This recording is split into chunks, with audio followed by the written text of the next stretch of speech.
Hello दोस्तों, कैसे हैं आप लोग। I hope you are good. तो चलिए आज हम आगे बढ़ाने वाले हैं सीजी लैंड रेवेन्यू कोड को। सीजी लैंड रेवेन्यू कोड 1959 आज ख़त्म होने वाला है। अध्याय 3 आज ख़त्म होगा। अध्याय 3 आज ख़त्म हो गया। अध्याय 3 में क्या दिया है तो राजस्व अधिकारियों की चर्चा है, उनकी नियुक्ति और शक्ति की चर्चा है। राजस्व अधिकारी की नियुक्ति और शक्ति की चर्चा अध्याय 3 में है। अध्याय 3 में है और धारा 11 से लेकर आपके धारा 26 तक अब हम पढ़ेंगे अध्याय 3 को। कोई भी सेक्शन नहीं छोड़ेंगे, सारे सेक्शन पढ़ेंगे। धारा 11 में बताया गया है आपकी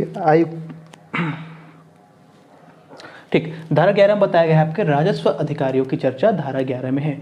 हम देखते जाएंगे। सबसे पहले देखिए, सबसे बड़ा अधिकारी, फिर उससे छोटा, फिर उससे छोटा, ऐसे करते हुए बारीकी से हम लिखे हैं। ठीक है, तो देखिए सबसे बड़ा अधिकारी कौन होता है राजस्व अधिकारी का, तो सबसे बड़ा अधिकारी होता है आयुक्त। ठीक है, आयुक्त होता है। संभागों में क्या होता है, आयुक्त होता है। और आयुक्त की नियुक्ति संभाग में होती है। ठीक है, अतिरिक्त आयुक्त आ गया, उसके बाद आ गया आपका अतिरिक्त आयुक्त, उसके नीचे का लेवल का अधिकारी। फिर अतिरिक्त आयुक्त के बाद आएगा आपका बंदोबस्त आयुक्त।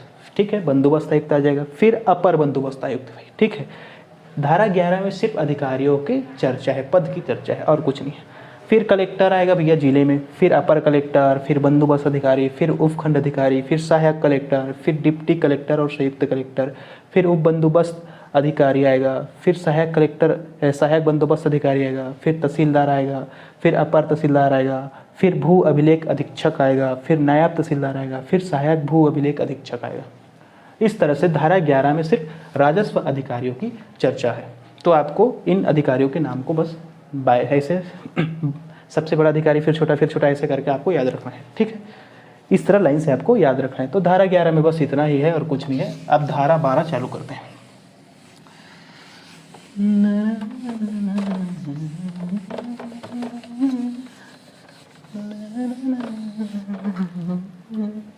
कभी कोई लग जाए।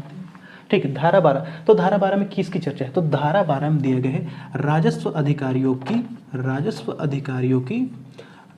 नियंत्रण, राजस्व अधिकारियों पर नियंत्रण। तो देखिए राजस्व अधिकारियों पर नियंत्रण की चर्चा है आपके धारा 12 में। धारा 12 में आपके राजस्व अधिकारियों पर नियंत्रण है। तो देखिए कैसे कैसे किस पर नियंत्रण करेगा राजस्व अधिकारी। देखिए, तो इसमें पहला आपको बोलता है कि देखिए एक राज्य में जितने भी राजस्व अधिकारी है ना, उस पर राज्य सरकार का नियंत्रण रहेगा। एक राज्य में जितने भी राजस्व अधिकारी है उस पर किसका नियंत्रण रहेगा, राज्य सरकार का। दूसरा ये कहता है कि संभाग में जितने भी राजस्व अधिकारी है उस पर नियंत्रण रहेगा आपके आयुक्त का। ठीक है, आयुक्त को इंग्लिश में बोलते हैं कमिश्नर। ठीक है, फिर तीसरा ये कहता है कि जिला। ठीक है, जिला, इसीलिए मैं बोला था भैया कि जो पहला वीडियो बनाया था ना, बेसिक चीज़ें उसको देखना जरूरी था। जिले में क्या होता है, जितने भी राजस्व अधिकारी है आपके वो सब कलेक्टर के अधीनस्थ रहेंगे। कलेक्टर का क्या रहेगा, उस पर नियंत्रण रहेगा। सब कलेक्टर के द्वारा नियंत्रण किए जाएंगे। ठीक है, तो ये हो गया राज्य में जितने भी राजस्व अधिकारी हैं सब राज्य सरकार के नियंत्रण पर रहेंगे। संभाग में जितने भी आपके राजस्व अधिकारी सब आयुक्त के नियंत्रण में रहेंगे। और जिले में जितने भी राजस्व अधिकारी वो सब कलेक्टर के नियंत्रण पर रहेंगे। चलिए अब धारा 13 खत्म। 12 ठीक है, धारा 13 में आ जाते हैं भैया। नोट्स मिल जाएगा आपको, कोई दिक्कत नहीं है, नोट्स मिल जाएगा। धारा 13 ठीक, धारा 13 क्या कहता है, तो देखिए धारा 13 ये कहता है कि राज्य सरकार के पास पावर है। राज्य सरकार के पास क्या पावर है बताता हूँ। देखिए राज्य सरकार चाहे तो क्या कर सकता है, वह संभागों का निर्माण कर सकता है। राज्य सरकार क्या कर सकता है, नए संभाग का निर्माण कर सकता है। और क्या कर सकता है राज्य सरकार, और जो वर्तमान में जो संभाग है उसको क्या कर सकता है राज्य सरकार, समाप्त कर सकता है। ठीक है, समाप्त कर सकता है। और जो संभाग है अभी उस पर क्या कर सकता है, वो उसके जो सीमाओं पर क्या कर सकता है, वो परिवर्तन कर सकता है। ठीक, देखिए राज्य सरकार के पास ये पावर है। धारा 13 बताया गया है। धारा 13 की सब सेक्शन 1 में बताया गया है कि राज्य सरकार के पास इतनी शक्ति है कि वो नए संभाग का निर्माण कर सकता है। अभी अपने पास संभाग है, 5 संभाग है। अब वो राज्य सरकार का मन है कि उसको क्षय भी कर सकता है। अपने यहाँ बिलासपुर, रायपुर, दुर्ग है ना, तो ये जो 5 आपके संभाग है वो तो है, और उसको छोड़कर और नया संभाग भी बना सकता है, ठीक है। या फिर जो 5 संभाग अभी है उसको समाप्त कर सकता है, और राज्य सरकार का मन है भैया, या फिर उनके सीमाओं में परिवर्तन कर सकता है राज्य सरकार, ये उसको पावर दिया गया। सब सेक्शन फर्स्ट ये कहता है, ठीक है। तो ये संभागों में वो कर सकता है, ठीक है। अब आते हैं सब सेक्शन 2 पे।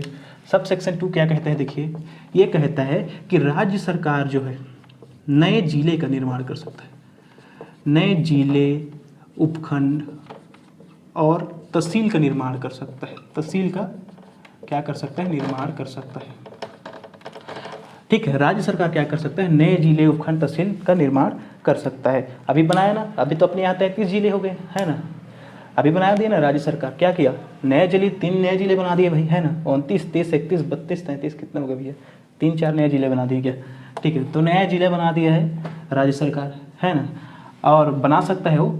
और जो वर्तमान में जो जिले हैं, वर्तमान में जो जिले हैं, उपखंड है, तहसील है, इसको समाप्त भी कर सकता है, और राज्य सरकार का मन भी वो समाप्त भी कर सकता है, ठीक है। या तो फिर इनकी सीमाओं में क्या कर सकता है, सीमाओं में क्या कर सकता है, तो परिवर्तन कर सकता है, परिवर्तन कर सकता है। बॉर्डर को बढ़ा देगा, घटा देगा, वो उसका मन है भाई, राज्य सरकार कुछ भी कर सकता है। हाँ, अब आगे चलते हैं। तो नए जिले बने, है ना, नए जिले बने तो फ़ायदा हुआ कि नहीं हुआ, अरे भाई मुस्कुराई, फ़ायदा तो हुआ ना। अब नए जिले बने तो वहाँ पर नया जिला न्यायालय बनेगा, नया जिला न्यायालय बनेगा, नए व्यवहार न्यायालय बनेगा, तो वैकेंसी निकलेगी सिविल जज की, वकीलों की, तो फ़ायदा हो रहा है कि नहीं हो रहा है, फ़ायदा तो हो रहा है, ठीक। अब सब सेक्शन 3 ये कहता है धारा 13 का कि जब राज्य सरकार 1 और सब सेक्शन 1 या 2 का जब वो प्रयोग कर कर कोई नया संभाग, जिला, उपखंड, तहसील वगैरह निर्माण करता है या समाप्त करता है या उनकी सीमाओं में परिवर्तन करता है, तो क्या करेगा, वो क्या करेगा, वो जो है ना, वो क्या करेगा, वो लोगों को, किसी को अगर उससे दिक्कत है तो उसका वो क्या करेगा, अवसर प्रदान करेगा कि भाई हम लोग जो है क्या कर रहे हैं, मतलब कि कहने का मतलब ये है कि दावा आपत्ति, राज्य सरकार जब सब सेक्शन 1 और 2, धारा 13 का सब सेक्शन 1 और 2 का प्रयोग करके कोई संभाग, जिला, उपखंड, तहसील को निर्माण करता है, समाप्त करता है, उनके सीमाओं में परिवर्तन करता है, तब वो क्या करेगा, सब सेक्शन 3 ये कहता है ऐसा करने से पूर्व क्या करेगा, वो दावा आपत्ति का अवसर देगा कि भाई हम लोग ऐसा करने जा रहे हैं, किसी को कोई दिक्कत, परेशानी, समस्या है तो बताइए, वरना हम नया जिला बना रहे हैं, ठीक है, या नया संभाग बना रहे हैं। बस धारा 13 में इतना बताया गया है। अब धारा 13 के बाद आता है आपका धारा 14। कभी कहीं लग जाए दिल तो। धारा 14, धारा 14 क्या बताता है, तो धारा 14 बताता है आपके आयुक्त की नियुक्ति और शक्ति, नियुक्ति और शक्ति, ठीक है, आयुक्त की नियुक्ति और शक्ति धारा 14 बताता है। तो देखिए प्रत्येक संभाग में एक आयुक्त की नियुक्ति की जाएगी, प्रत्येक संभाग में क्या होगा, प्रत्येक संभाग में एक आयुक्त की नियुक्ति की जाएगी, एक आयुक्त की क्या की जाएगी, नियुक्ति की जाएगी। प्रत्येक संभाग का क्या होगा, एक एक आयुक्त रहेगा, ठीक है। और इनकी नियुक्ति जो है राज्य सरकार करेगी। नियुक्ति कौन करेगी, तो नियुक्ति जो है इनकी राज्य सरकार करेगी, नियुक्ति राज्य सरकार करेगी, ठीक है। और ये ऐसी शक्तियों का प्रयोग कर सकेगा जो इनको राज्य सरकार प्रदान करेगा, राज्य सरकार जो इनको शक्ति प्रदान करेगा वैसी शक्तियों का ये प्रयोग कर सकेगा, ठीक है। तो प्रत्येक संभाग में एक एक आयुक्त की नियुक्ति की जाएगी और ये अपने अपने संभाग में ऐसी शक्तियों का प्रयोग कर सकेंगे जो राज्य सरकार प्रदान करेंगे, और राज्य सरकार जो है संभाग के आयुक्त की नियुक्ति करता है, ठीक है। धारा 14 खत्म। धारा 14 के बाद आता है आपका धारा 15। धारा 15 क्या कहते हैं आपका, कोशिश करते रहते हैं, ठीक। हम पढ़ रहे हैं धारा 15। धारा 15 में आए थे, धारा 15 अपर आयुक्त की नियुक्ति एवं शक्ति। राज्य सरकार क्या कर सकती है, राज्य सरकार जो है अपर आयुक्त की नियुक्ति करती है। राज्य सरकार अपर आयुक्त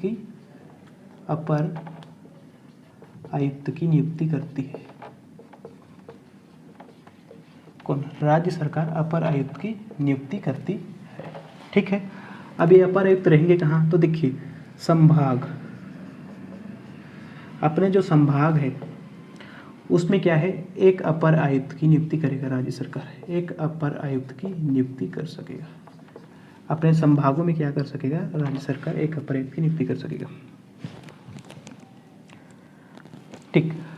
अब लेकिन राज्य सरकार चाहे तो क्या कर सकता है, जो अपने संभाग है ना, तो ये संभाग तो 5 है अपने पास, है ना, तो जैसे कि अपने पास संभाग कितना है, 5 है, तो राज्य सरकार क्या कर सकता है, 2 या 2 से अधिक संभागों के लिए, 2 या 2 से अधिक संभागों के लिए एक अपर आयुक्त की नियुक्ति कर सकता है, एक अपर आयुक्त की नियुक्ति कर सकता है,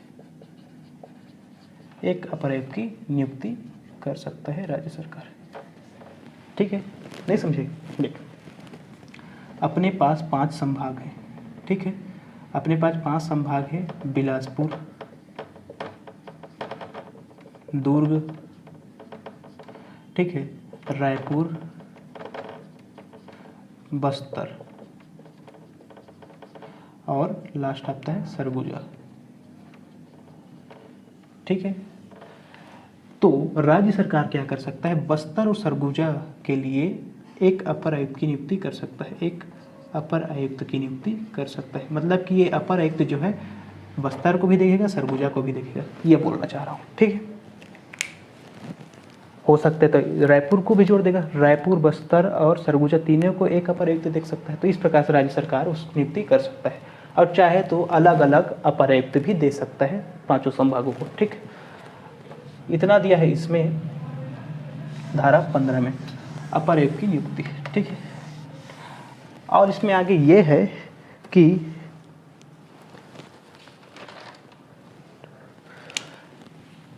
ठीक, मैंने बता दिया। दूसरा सब सेक्शन ये कहता है कि अपर आयुक्त जो है राज्य सरकार द्वारा दिए गए, राज्य सरकार द्वारा जो भी शक्ति प्रदान की गई है ना, और ऐसी शक्तियों का प्रयोग कर सकेगा। राज्य सरकार द्वारा शक्तियों का प्रयोग करेगा, राज्य सरकार द्वारा दिए गए शक्तियों का प्रयोग अपर आयुक्त करेगा।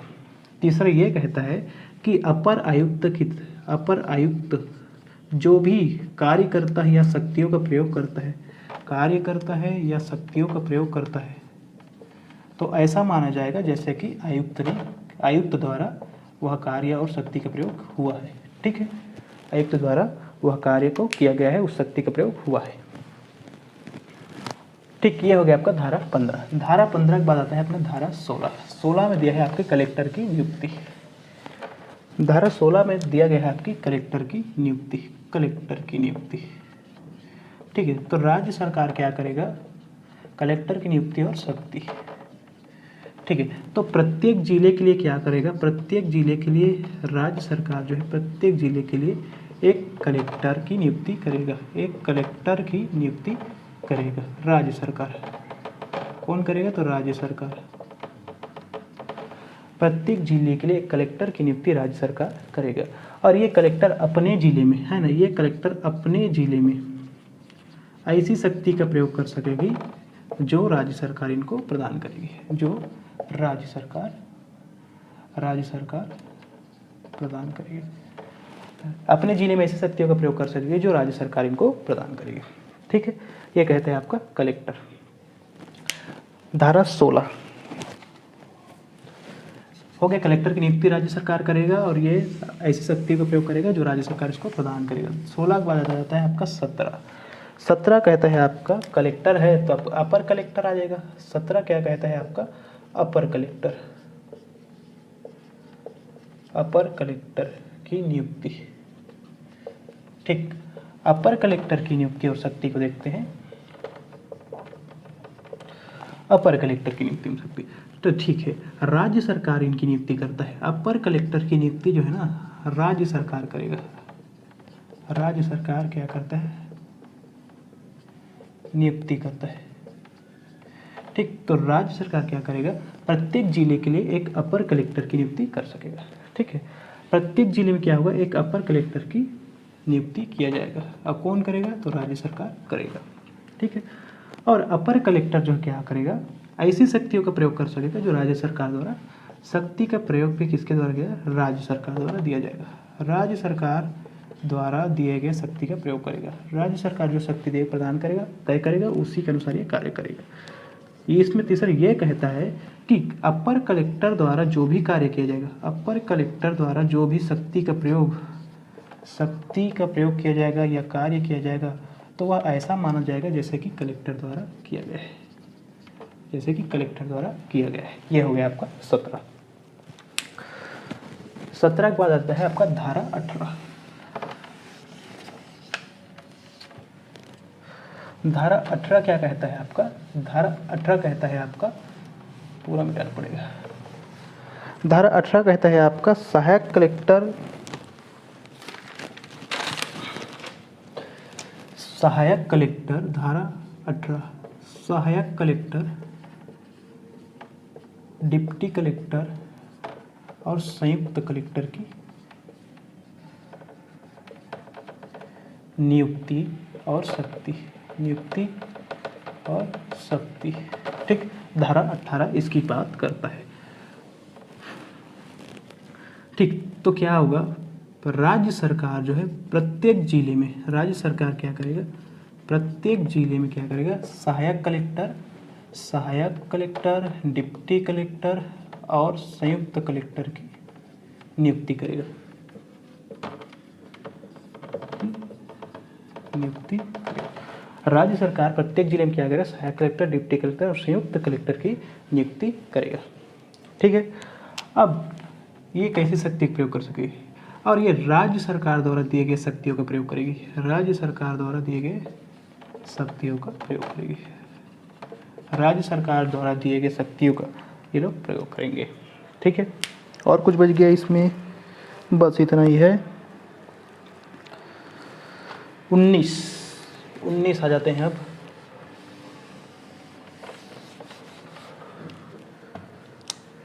उन्नीस ये कहता है आपका तहसीलदार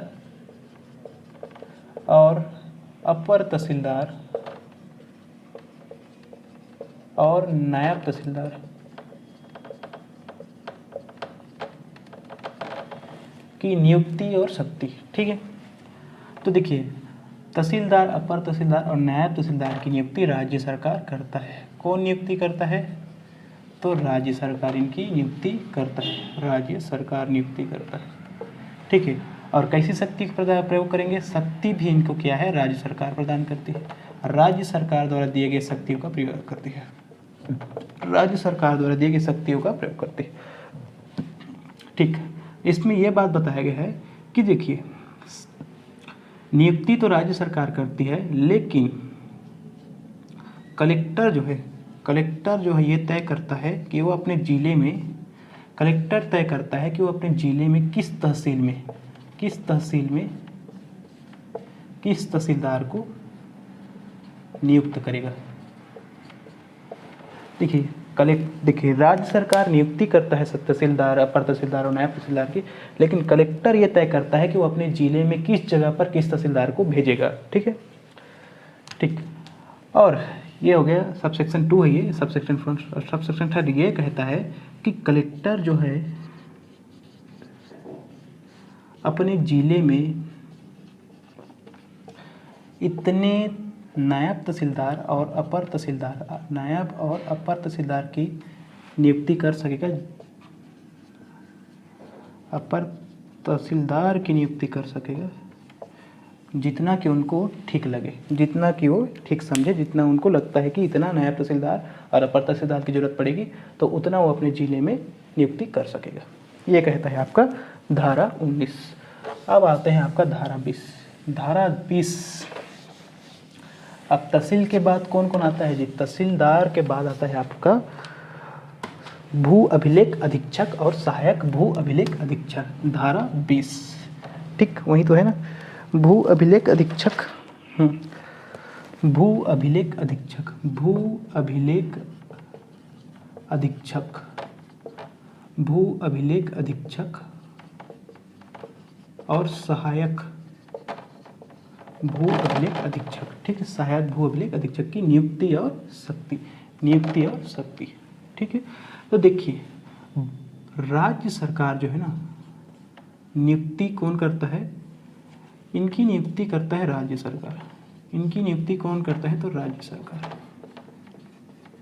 ठीक, और ये ऐसी शक्ति का प्रयोग करेंगे जैसा कि इस विधि में, मतलब कि आपके ये जो CJLRC है उसमें इन लोगों के लिए जो जो शक्ति इन लोग को दिया गया है वैसी शक्तियों का प्रयोग करेंगे, है ना। तो CGLRC के अनुसार शक्तियों का प्रयोग करेंगे। ठीक है। और भू अभिलेख अधीक्षक और सहायक भू अभिलेख अधीक्षक राज्य सरकार द्वारा नियुक्त करेंगे और CGLRC में दिया गया शक्तियों का प्रयोग करेंगे। इस विधि के अनुसार जो उनको शक्ति प्रदान की गई उसका वो प्रयोग करेंगे। बस इतना थी इसमें, शायद और कुछ बचा है क्या?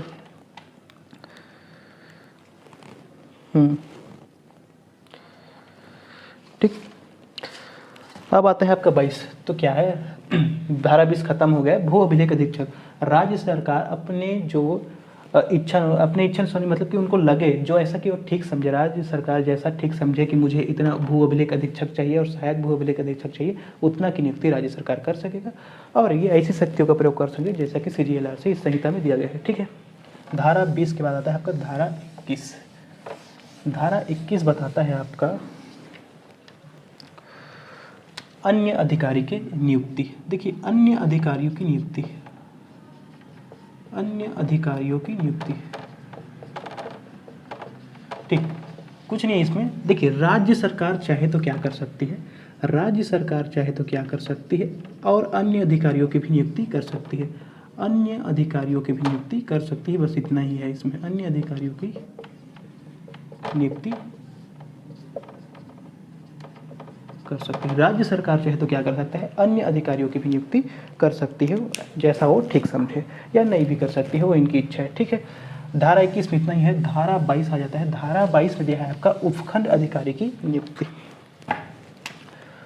उपखंड अधिकारी की नियुक्ति, धारा 22 है ना, धारा 22 है आपका उपखंड अधिकारी की नियुक्ति, उपखंड अधिकारी की नियुक्ति और शक्ति। ठीक।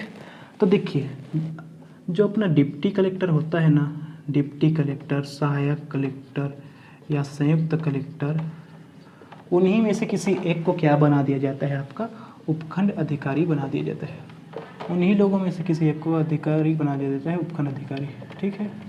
और उपखंड अधिकारी की नियुक्ति जो है कलेक्टर करता है। नियुक्ति कौन करता है, तो इनकी नियुक्ति जो है कलेक्टर करता है। ठीक है, इनकी नियुक्ति कलेक्टर करता है। और ये ऐसी शक्तियों का प्रयोग कर सकेंगे जैसा कि इस संहिता में दिया गया है, जैसा कि संहिता यानी कि आपके CGLRC में दिया गया है, ऐसी शक्तियों का ये प्रयोग कर सकेंगे। ठीक हो गया उपखंड अधिकारी। और कुछ है? बस हो तो गया उपखंड अधिकारी। धारा 23, धारा 23 में आ जाएंगे आप, धारा 23 में आ जाएंगे आप।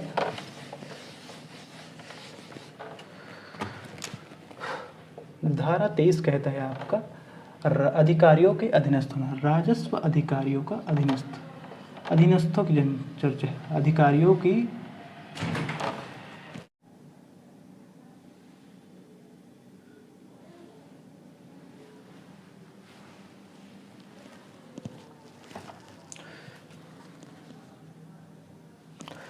ठीक। तो हम धारा 23 पढ़ रहे थे ना।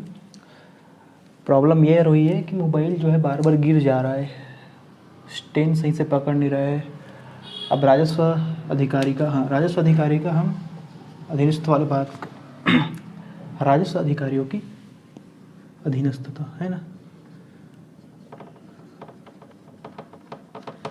ठीक। तो ये हम पढ़ रहे थे राजस्व अधिकारियों की अधीनस्थता। तो देखिए, यही है ना, दूसरा थोड़ी है। ठीक, यही चीज़ है। धारा 23 में ही आए थे। देखिए, उपखंड के जितने भी राजस्व अधिकारी होंगे, उपखंड के जितने भी राजस्व अधिकारी होंगे, उनको हम क्या कहेंगे, उपखंड के जितने भी राजस्व अधिकारी होंगे वो जो है उपखंड अधिकारी के अधीनस्थ होंगे, उपखंड अधिकारी के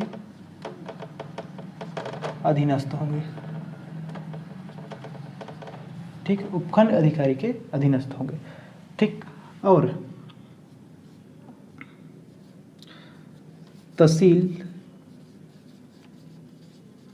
तहसील के अंतर्गत आने वाले जितने भी राजस्व अधिकारी होंगे, जितने भी राजस्व अधिकारी होंगे, वो आपके तहसीलदार के अधीनस्थ रहेंगे, तहसीलदार के अधीनस्थ रहेंगे। ठीक है, लिख देख समझ जाना, अधीनस्थ है। ठीक।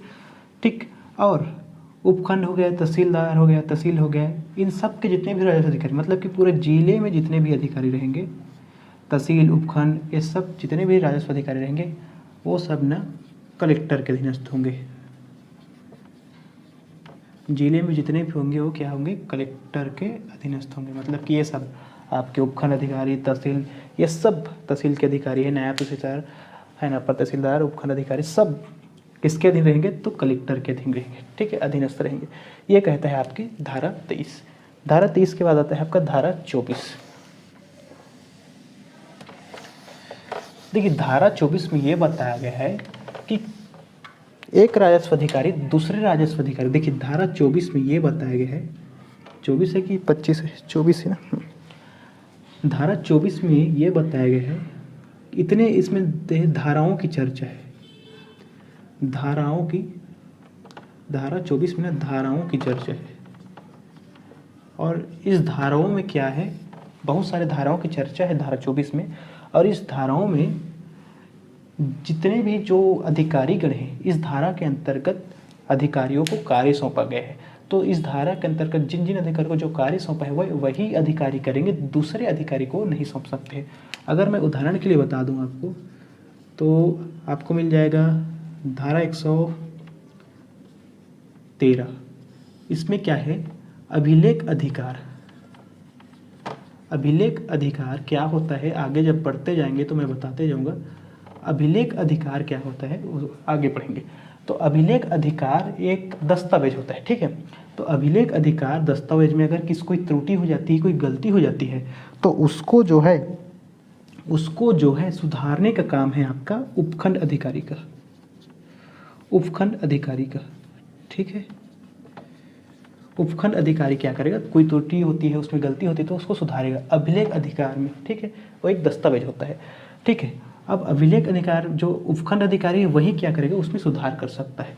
तो ये उपखंड अधिकारी जो है सुधारने का जो कार्य है वो दूसरे अधिकारी को नहीं सौंप सकता, केवल उपखंड अधिकारी ही करेगा, क्योंकि ये धारा 24 के अंतर्गत आती है। ये धारा जो है धारा 24 के अंतर्गत आती है, धारा 113। वहीं आपका ये 44 है, आपका 50 है, 44 में आपकी अपील है ना, 50 में आपका पुनरीक्षण है। तो ये सब देखिए, अपील आप किस अधिकारी को करेंगे, है ना, पुनरीक्षण किस अधिकारी के साथ पास होगा। तो ये सब अपील, पुनरीक्षण, ये सब ये धारा जो है ना, ये धारा 24 के अंतर्गत है। आप देखिए बैरेट को देखिए तो आपको मिलेगा। तो बहुत सारे उसमें धारा हैं। तो ये देखिए, ये अपील वही अधिकारी करेगा जिसको क्या है, शक्ति है, जिसके पास पावर है। धारा 44 में अपील किस अधिकारी के पास कर सकते हैं, इसकी चर्चा है। धारा 50 में पुनरीक्षण किस अधिकारी को होगा, किस अधिकारी को, उसमें इसकी चर्चा है। तो ये काम वही अधिकारी कर सकते हैं जो धारा 44 में होगा, वही अपील करेगा। 50 में है वही जो है पुनरीक्षण कर सकता है। वही और कोई दूसरा वो व्यक्ति जो है धारा 50 करने वाला, अंतर्गत आने वाला अधिकारी जो है दूसरा अधिकारी को अपना कार्य नहीं सौंप सकता है। ये बताया गया है धारा 24 में। आपको उदाहरण के लिए बस 13, 44, 50 बता दिया हूँ, बाकी उसमें और भी धाराएं हैं। आप उसको आगे बढ़ते जाएंगे तो ऐसे भी याद हो जाएगा, और रखना चाहे तो याद रख भी सकते हैं। धारा 24 हो गई खत्म। धारा 24 के बाद आता है आपका धारा 25। धारा 25 ये कहता है कि यदि कोई स्थानांतरण होता है, किसी अधिकारी का क्या होता है, अधिकारी का स्थानांतरण होता है, तब शक्ति का प्रयोग, तब क्या कहे, अधिकार का प्रयोग, तब क्या है, अधिकारता शक्ति का प्रयोग, स्थानांतरण है ना। यदि किसी अधिकारी क्या होता है, स्थानांतरण होता है, मतलब कि ट्रांसफर। यदि किसी अधिकारी का ट्रांसफर होता है तो क्या होगा, वो तो चला जाएगा, अब उसके बदले क्या आएगा, नया अधिकारी आएगा। तो ऐसी शक्तियों का प्रयोग कर सकेगी जो उसको राज्य सरकार ने दिया है ना। राज्य सरकार जो है उसको प्रदान किया है, ऐसी शक्तियों का तो प्रयोग करेगा ही करेगा, ठीक है। साथ ही जो पुराना जिसका जो वहाँ पर अधिकारी था, उसका जो पेंडिंग कार्य वगैरह है उस पर भी वो हस्तक्षेप करेगा। कोई काम छूटा उटा है तो वही करेगा, ठीक है। तो इस प्रकार से हस्तांतरण होता है तो भी उसके शक्ति जो है राज्य सरकार दे, ऐसी शक्ति का प्रयोग करेगा। और ऐसे कार्य जो छूटा हुआ है, दूसरे अधिकारी द्वारा जो छूटा गया था, उसको भी वो हस्तक्षेप करेगा, उसका कार्यभार को पूरा संभालेगा। ये धारा 25 कहता है। धारा 26 आपका लास्ट है, और ये कहता है धारा 26 अस्थायी कलेक्टर की नियुक्ति। अस्थायी कलेक्टर की नियुक्ति, कलेक्टर की नियुक्ति, ठीक। तो देखिए, यदि कलेक्टर की, ठीक है, यदि कलेक्टर क्या हो जाती है, मृत्यु हो जाती है, या वो अपना त्याग पत्र दे देता है ना, त्याग पत्र दे दे, या क्या करे, वो कार्य करने में असमर्थ है, ठीक है, या ऐसा कोई कारण है जिसकी वजह से वो अपने दायित्व को पूरा नहीं कर पा रहे, दायित्वहीन हो गए हैं, ठीक है, दायित्व को पूरा नहीं कर पा रहा है, तब उसके स्थान पर क्या करेगा, राज्य सरकार जो है किसी भी व्यक्ति को अस्थायी कलेक्टर नियुक्त करेगा, अस्थायी कलेक्टर बना देगा। राज्य सरकार क्या करेगा इसी परिस्थिति में, जब कलेक्टर की मृत्यु हो जाए या त्याग पत्र दे दे या कार्य करने में असमर्थ है या कोई कारण है जिसकी वजह से वो अपने दायित्व को पूरा नहीं कर पा रहा है, तब राज्य सरकार क्या है उसके स्थान पर किसी व्यक्ति को अस्थायी क्या करेगा, कलेक्टर नियुक्त कर देगा, ठीक है। और उस कलेक्टर द्वारा, उस अस्थायी कलेक्टर द्वारा जो भी कार्य किए जाएंगे या शक्ति का प्रयोग किए जाएंगे उसको ऐसा माना जाएगा जैसे कि कलेक्टर ने ही किया है, ठीक है, कलेक्टर ने किया है ऐसा माना जाएगा। जो भी वो शक्ति का प्रयोग करेगा, कार्य करेगा उसको, बस धारा खत्म, अध्याय 3 खत्म, ठीक है। आज का वीडियो बहुत मुश्किल से बना है क्योंकि 2 बार फ़ोन गिर गया, स्क्रीन में हल्का सा स्क्रैच भी आ गया है, ठीक है। नोट्स आपको मिल जाएगा नंबर में 91 65 80 71 60 में, आपको व्हाट्सअप करना है, आपको नंबर, उस नंबर पर व्हाट्सअप करने पर आपको मिल जाएगा, ठीक है। आज का वीडियो में यार सबसे ज़्यादा मेहनत लगी है, ठीक है। तो मिलते हैं नेक्स्ट वीडियो में, थैंक यू।